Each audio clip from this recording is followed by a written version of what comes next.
Asha Sasha cooking. இன்னைக்கு நம்ம செய்ய போறது எக் மாஸ். இந்த எக் மாஸ் சப்பாத்திக்கு பூரிக்கும் சைடிஷா வைக்கலாம். எல்லா விதமான ரைஸுக்கும் சைடிஷா வச்சு சாப்பிடலாம். எக் மாஸ் எப்படி செய்யலாம்னு பார்க்கலாம். 3 முட்டையை வேக வச்சு எடுத்துக்கலாம்.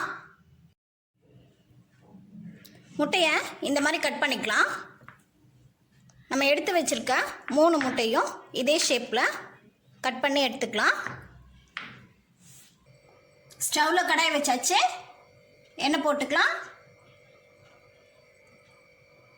2 வெங்காயத்தை சின்ன சின்னதாக கட் பண்ணி எடுத்து வச்சிருக்கேன், அதை சேர்த்திக்கலாம். வெங்காயத்தை கொஞ்ச நேரம் வணக்கிக்கலாம். 2 பச்சை மிளகாயை சேர்த்திக்கலாம்.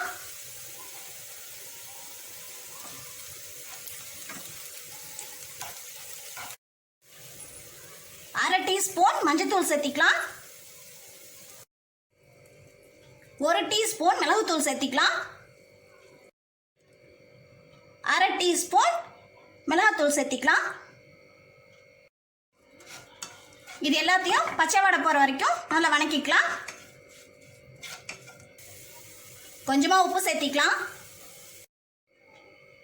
கட் பண்ணி வச்சிருக்க முட்டை இதில் சேர்த்திக்கலாம். மசாலையும் முட்டையும் நல்லா மிக்ஸ் பண்ணிக்கலாம்.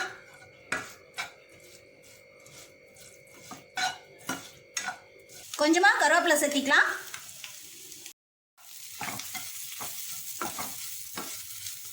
ஃபைவ் மினிட்ஸ் இந்த முட்டையை ஸ்டவ்வில் வச்சு நம்ம எடுத்துக்கலாம்.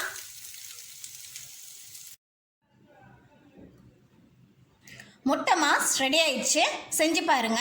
பிடிச்சிருந்தா லைக் பண்ணுங்க, ஷேர் பண்ணுங்க, சப்ஸ்கிரைப் பண்ணுங்க. தேங்க்யூ ஃபார் வாட்சிங் திஸ் வீடியோ.